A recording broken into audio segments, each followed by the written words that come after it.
Hi hello welcome to our channel VN கிரியேட்டிவிட்டீஸ்.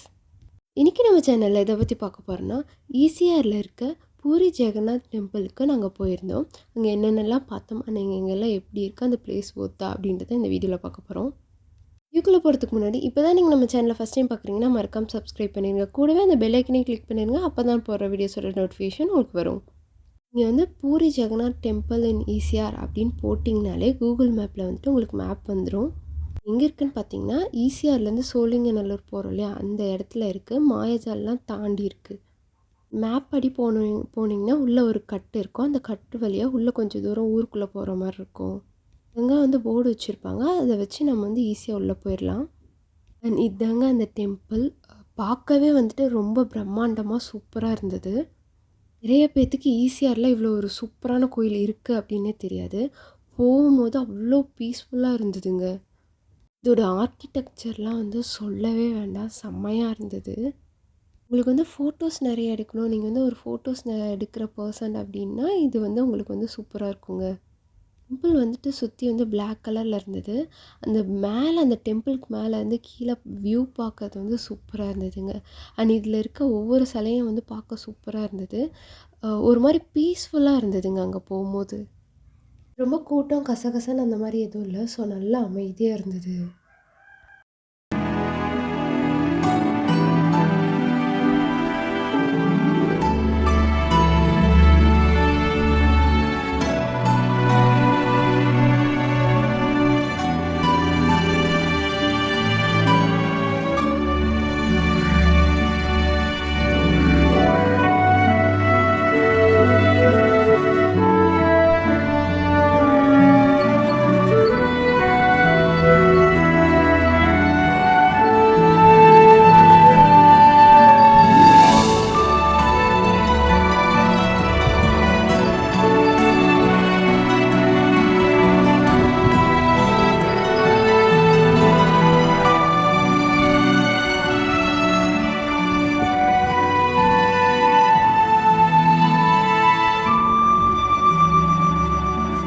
இதோட ஆர்கிடெக்சர்லாம் ரொம்பவே வந்து வித்தியாசமாக இருந்துச்சு. எனக்கு ரொம்ப பிடிச்சிருந்தது இந்த சங்கு தாங்க.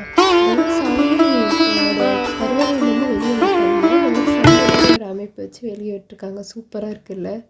உண்மையிலே இந்த கோயில் வந்துட்டு நல்ல பிரமிப்பாகவும் பிரம்மாண்டமாகவும் இருந்ததுங்க. இந்த மெயின் பெரிய கோயிலை சுற்றி அங்கே குட்டி குட்டி கோயில் வந்து கட்டியிருந்தாங்க. இந்த ஒவ்வொரு குட்டி குட்டி கோயில்லையும் நிறையா வந்து சாமிகள் இருந்தது. லைக் வந்து கணேஷா, இது வந்து கணேஷாவோட டெம்பிள். அந்த மாதிரி ஒவ்வொரு சாமிக்கும் தனித்தனியாக ஒரு டெம்பிள் வச்சுருந்தாங்க குட்டி குட்டியாக. இதுக்கு ஆப்போசிட்டில் வந்துட்டு சிவன் டெம்பிள் இருந்தது. இந்த மாதிரி நிறைய சாமிகள் வந்து அங்கங்கே வந்து வச்சுருந்தாங்க. எனக்கு வந்து இந்த இடத்துல ரொம்ப பிடிச்சது என்னென்னா, இதுக்கு ஆப்போசிட்டில் வந்துட்டு ஒரு தாமரை குளம் இருந்தது. அது எனக்கு ரொம்ப பிடிச்சிருந்தது. இந்த குளத்தில் பார்த்திங்கன்னா ஃபிஷ் கூட இருந்தது. ஒயிட் கலர் ஃபிஷ் வந்து இருந்தது. குட்டீஸ் வந்து கூப்பிட்டு போனீங்கன்னா ரொம்ப என்ஜாய் பண்ணுவாங்க இதெல்லாம் பார்த்துட்டு. அங்கே இங்கே வந்து அந்த ஃபிஷ்ஷை பார்த்துட்டு அந்த தாமரை பூ பார்த்துட்டு கொஞ்ச நேரம் அப்படியே வந்து டைம் ஸ்பெண்ட் பண்ணோம். எப்படி டைம் போச்சுன்னே தெரில எங்களுக்கு. அதுக்கப்புறமா அங்கேருந்து நடந்து அடுத்த கோயிலுக்கு வந்து போனோம். போகிற வழியில் வந்துட்டு இந்த மாதிரி ஒரு புத்தா வச்சுருந்தாங்க. பார்க்கவே வந்துட்டு அவ்வளோ சூப்பராக இருந்ததுங்க. எனக்கு வந்து இந்த இடத்த விட்டு போக மனசே வரல. அப்படியே நின்று அந்த புத்தாவை பார்த்துட்டே இருந்தேன். ஒரு மாதிரி அப்படியே ஒரு பீஸ்ஃபுல்லாக இருந்ததுங்க இந்த இடம். ஒரு நல்ல பீஸ்ஃபுல் வைப் வந்து இங்கே கிடைக்கும் உங்களுக்கு. உங்களுக்கு வந்து நீங்கள் வந்து அமைதியாக இருக்கணும், மன நிம்மதியாக இருக்கணும் அப்படின்னு நினச்சிங்கன்னா இந்த மாதிரி ஒரு கோயிலுக்கு வந்து நீங்கள் போய் பாருங்கள். அவ்வளோ பீஸ்ஃபுல்லாக இருக்குங்க. இதே மாதிரி நாங்கள் இங்கே இருக்க எல்லா கோயிலையும் வந்து சுற்றி பார்த்துட்டு சாமி கும்பிட்டு வந்தோம். அவ்வளோ மனநிறைவாக இருந்ததுங்க. உங்களுக்கு ஏதாவது மனசு சரியில்லை, ஏதாவது கஷ்டமாக ஃபீல் பண்ணுறீங்க அப்படின்னா இந்த மாதிரி கோயிலுக்கு போங்க. அவ்வளோ மன நிம்மதி கிடைக்குது.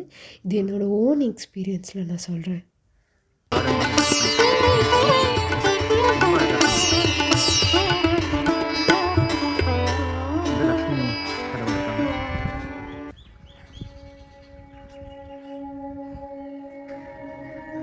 நாங்கள் வந்து இந்த இடத்த எல்லாம் சுற்றி பார்த்துட்டு இது கீழே வந்துட்டு ஒரு லைப்ரரி மாதிரி ஒரு செட்டப் இருந்தது. அதுக்குள்ளே போய் பார்க்கலாம் அப்படின்ட்டு போனோம். அங்கே இருந்த வால் பெயிண்டிங் வந்துட்டு நாங்கள் பார்த்து அப்படியே ஆச்சரியப்பட்டுட்டோங்க. ஏன்னா ராமாயண கதையை வந்துட்டு அப்படியே வந்துட்டு அந்த வாலில் வந்துட்டு அவங்க வந்து பெயிண்ட் பண்ணியிருந்தாங்க. அது மட்டும் இல்லை, நவகிரகங்கள் அது வந்து எங்கெங்கே இருக்கும் அதோட அமைப்பு அதெல்லாம் வந்துட்டு அவங்க வந்து பெயிண்ட் பண்ணியிருந்தாங்க. அது பார்க்கும்போதுட்டே இப்போ வந்து இந்த கிரகம் இதுதான் அப்படின்றது மாதிரி புரிகிற மாதிரி அவ்வளோ சூப்பராக பண்ணியிருந்தாங்க. எல்லா ராசிகள், எல்லா கிரகங்கள் அண்ட் எல்லா தேவர்கள் எல்லா இதையும் ஒன்றா வச்சுருந்தாங்க. பார்க்கவே வந்து சூப்பராக இருந்தது. நாங்கள் இங்கே வந்து ஒரு நல்ல 2½ ஹவர்ஸ் வந்து ஸ்பெண்ட் பண்ணியிருப்போம். டைம் வந்து எப்படி போச்சுன்னே தெரில. எங்களுக்கு வந்து டைம் ஆயிடுச்சு, வீட்டுக்கு போகவே ஆகணும் அப்படின்றனால தான் நாங்கள் கிளம்பி போனோம். இல்லைனா வந்துட்டு நாங்கள் இன்னும் கொஞ்சம் நேரம் வந்து டைம் ஸ்பெண்ட் பண்ணியிருப்போம். இந்த வீக்கெண்ட் உங்களுக்கு வந்து பீஸ்ஃபுல்லான ஏதாவது இடத்துக்கு போகணும் அப்படின்னு தோணுச்சுன்னா இதை விசிட் பண்ணி பாருங்கள். அண்ட் பீஸ்ஃபுல்லாக இருக்கணும், பீஸ்ஃபுல்லாக இருக்கிற இடத்துக்கு போகணும்னு நினைக்கிற உங்கள் ஃப்ரெண்டுக்கு இந்த வீடியோவை ஷேர் பண்ணி விடுங்க. அண்ட் இந்த வீடியோ எப்படி இருந்தது, உங்களுக்கு எந்த அளவுக்கு யூஸ்ஃபுல்லாக இருந்தது அப்படின்றத மறக்காமல் எனக்கு கமெண்ட்டில் சொல்லுங்கள். இந்த வீடியோ பிடிச்சிருந்தா லைக் பண்ணுங்கள், ஷேர் பண்ணுங்கள், கமெண்ட் பண்ணுங்கள், மறக்காமல் சப்ஸ்கிரைப் பண்ணிடுங்க. தேங்க்யூ ஃபார் வாட்சிங். Bye bye.